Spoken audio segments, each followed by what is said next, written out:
Now we're going to be looking at verbs and verb tenses.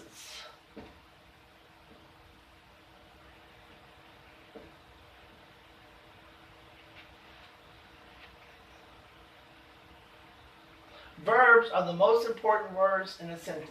Verbs are the first of the 8 parts of speech that we'll be studying. Most verbs are action words, but a few verbs indicate state of being or existence.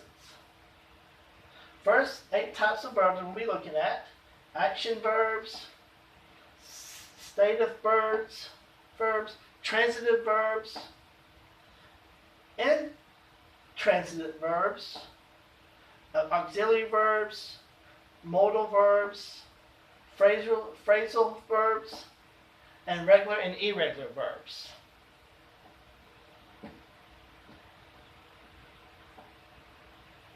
Action verbs. Action verb expresses an activity that a person or thing can do. Action, you're doing something, like I'll walk. Walk is an action because I'm doing it. That's an action verb. Lee eats cake. Eat. That's showing action because I'm doing something. Eat. The bear chased the salmon in the shallow rapids. Chased. That's an action. He's chasing. The baseball player hit the ball. The baseball, click, he hit the ball. He's doing action.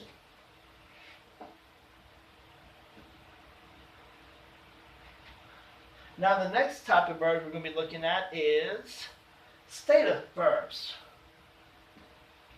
Stative verb expresses a state rather than an action. A stative verb typically relates to a state of being, a thought, or an emotion. Example, I am at home. State of being, where am I? At home. She believes in fairies. That's the state of being. He feels elated. That's an emotion. Transitive verbs. Transitive verb is one that acts on something. It has a direct object. Lee ate the pie. Here, the direct object is pie. So, I ate the pie. I saw the dog. Here, the direct object is the dog. Remember, direct object is just a noun after the verb, or an object. I saw the dog. I saw the dog, which is an object.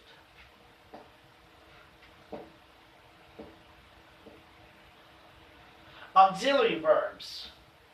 Auxiliary verb, or helping verbs, accompanies a main verb to help express tense, voice, or mood.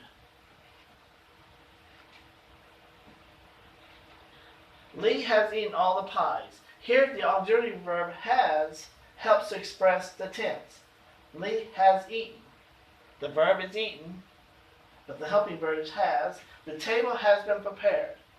Here, the auxiliary verb has been helps to express the voice, in this case, the passive voice. The table has been prepared. That means somebody did the table. You didn't do the table. Someone else did, so that's passive. In order for this to be an active, verb, it should read the table is being prepared. There you go. Is being. That means you're doing it. Okay? If he were to arrive in the next 10 minutes, we would be on schedule. Here, the auxiliary verbs were and would help to express mood. In this case, the subjunctive mood.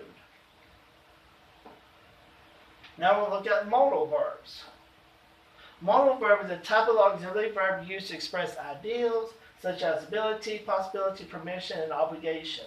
The modal auxiliary verbs are can, could, may, might, must, ought, to, shall, should, will, and would.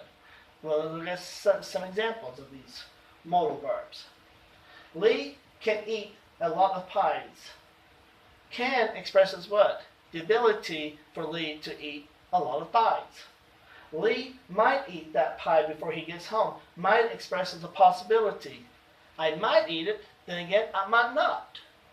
That's a possibility. Lee may eat as many pies as he likes.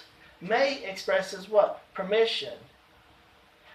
Can I have your permission to eat as many pies as I want? Lee should give you some of that pie, given you bought it. Should expresses what? Obligation. I should give you some pie to eat because you bought it. That's an obligation. Now we're going to look at regular verbs. A regular verb is one that forms a simple past tense and its past participle by adding ed or d, if it already has an e already, to the base form of the verb. The regular verb love, hate, moved. Simple past tense, loved, ed, hate, d, moved, d. It says either add ed or d. For example, fight, F-I-G-H-T. Past tense would be F-I-G-H-T, E-D. But since these already have the letter E at the end, we just add the letter D. And the past participle will have the helping verb has. Still, add the D to the verb. Okay?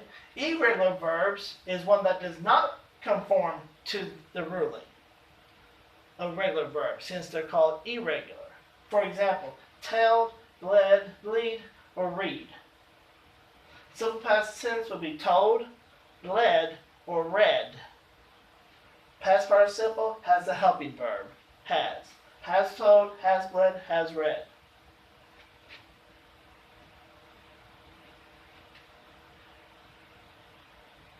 Verb tenses. Past tense, verbs that express action in the past. I went to the store yesterday. Went. I went yesterday. Now, if I want to say for today, I go to the store today. That means I'm going to do it right now.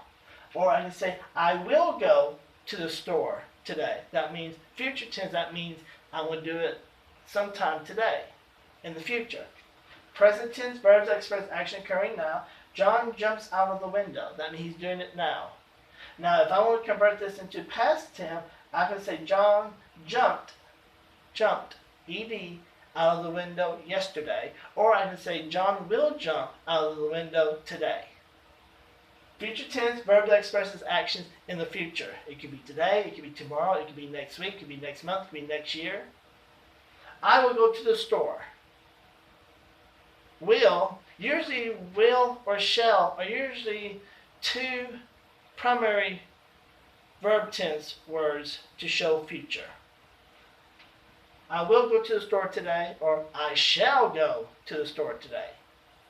So will and shall are usually, like I say, are usually the two primary verb words to show future tense. And that concludes verbs and verb tenses.